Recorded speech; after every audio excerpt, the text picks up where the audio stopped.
So for T-Mobile to continue being the share taker that they are and the growth company they've been for over the last decade during LTE, T-Mobile is going to have to continuously continue to invest back into the network.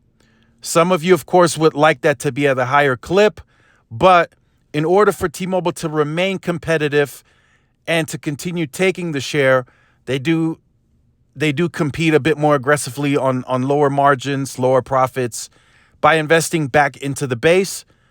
Of course, acquisition costs, and then, they have 20% off here, a third line for free.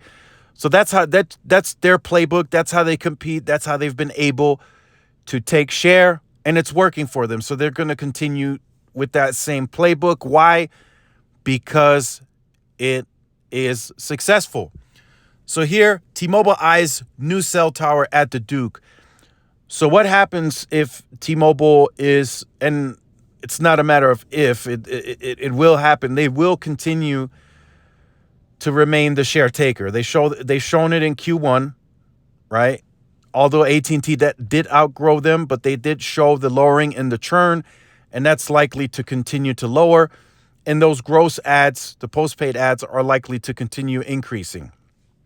That means T-Mobile is going to have to include densification, and they're going to have to expand the network.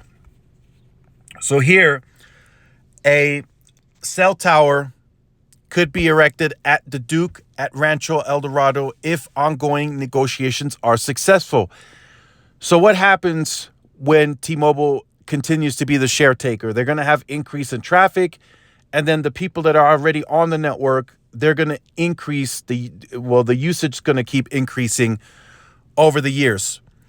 So the golf course and T-Mobile are discussing a new cellular facility possibly located near the course clubhouse at, you see the address. So there are a couple of options. So they're looking at a proposed 65-foot tall broadleaf tree. So they're going to put that into the plans, and then the ground equipment enclosure as well.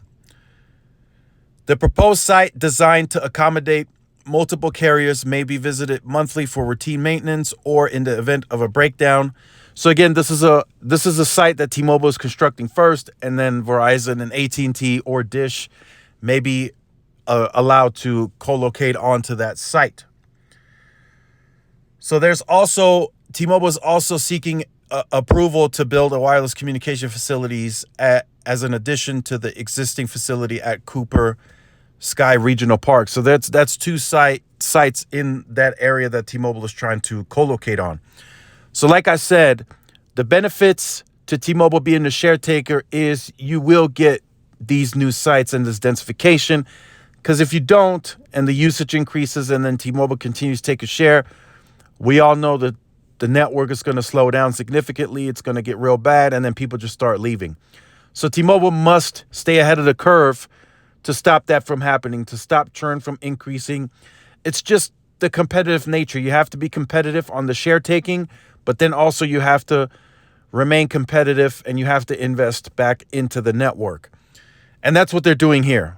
Investing, building new sites, densifying, and T-Mobile is fairly good at it. Like I've been telling you guys, early on in the LTE days and HSPA, T-Mobile had no low band. They had zero low band.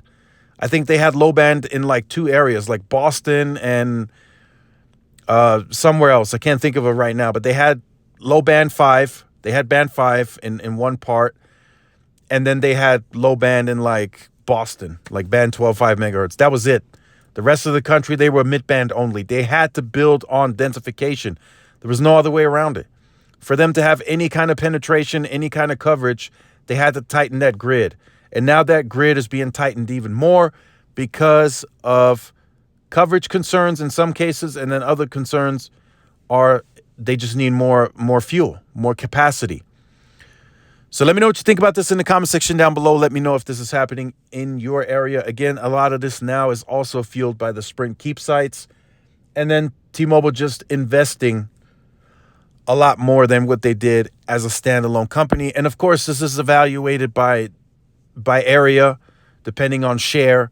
You know, if it's an area where they only have 15-20% share, they might not be as aggressive on densification because they have to see, okay, are we growing? Are we competing? And then they start building. But in areas where they already have, 30, 35, 40% share, they're likely looking to do this very quickly because if competition is there and they start taking share, they want to make sure that they can handle all the increase in influx in customers. So make sure you guys like, share, subscribe to the channel, follow my social media outlets for more updates and interactions. This is Tyrone with Tech Life. I'll see y'all in the next one. Peace.